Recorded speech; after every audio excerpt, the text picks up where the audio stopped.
Cattle feeding industry, we have many different business arrangements, and there are, cattle feeders that own the cattle that they feed. There are custom cattle feeders that there are people that don't own the feed yard that own cattle, and they send them into the yard to be fed or to be finished. And there may be customers that are doing retained ownership that have cow herds that are weaning their calf crops and send them to yard to be fed. And it may be someone that's putting together different groups and buying them and sending those cattle into a yard to be fed. And then the other side of this is that there are people who feed cattle that are continually looking for cattle to procure and to bring in the yard and do the best. And when we start to think about this technology, if the name of the game in custom cattle feeding is keeping the hotel full, and it's about making sure that our pens are utilized and that our feed operations are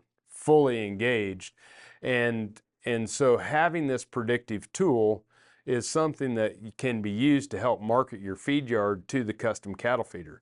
On the other side, if I'm sitting there with my calf crop, or I'm sitting there with trying to put together some groups of calves to send into a yard, I'm going to be wanting to work with somebody that's going to have the best predictive tools to help me make the most profit on the cattle that we're going to feed.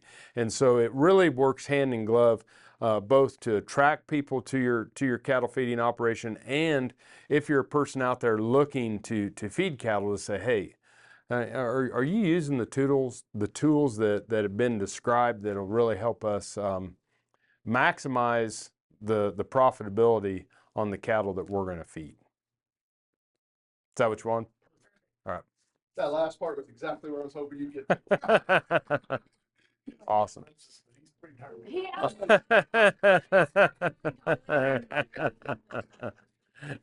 I've heard you talk about basically managing your sick pens. Is there anything there worth recording to talk about? And the advantage of what we'll be able to do would be predictive health to manage? Yeah. Okay, I got you. Another thing that we start to think about the impact of the weather on the intakes. And that's important, but that's only if everything stays healthy. Okay. We're going to go through periods of morbidity and subsequently mortality. But understanding and being able to put together these epidemiological curves based on weather, epidemiological curves based on, when we had COVID, everybody said we're going to flatten the curve, right? Well, that wasn't about having fewer people get sick with COVID. That was about having fewer people get sick at one time with COVID. So that when we manage our hospitals, which type of hospital facility do you want to be admitted to? One that you have your own room and you have nurses that are refreshed and doctors that are engaged? Or do you want to be on a cot out in the hallway where somebody's walking by going, has anybody seen this one yet? And when we start to think about managing health and managing outcomes of health, flattening that curve, helping manage the cattle that are sick is going to be vital, and this tool is going to help us. The other thing it's going to help us is that when we have the morbidity, that's going to have an impact on that endpoint management, probably as much as anything else that we're going to be able to predict. And we've seen it time and time again that when we have railers or we have animals that don't perform at the rate of the rest of the pen, that maybe are going to be included in that population, this gives us an opportunity to say, hey, look, here's the morbidity we've had.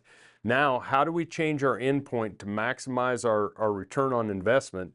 And how do we make sure that all the cattle within that pen are going to adequately fit the grid that they're going into? Super important, going to be super helpful with all of us in managing these cattle, regardless of the health status.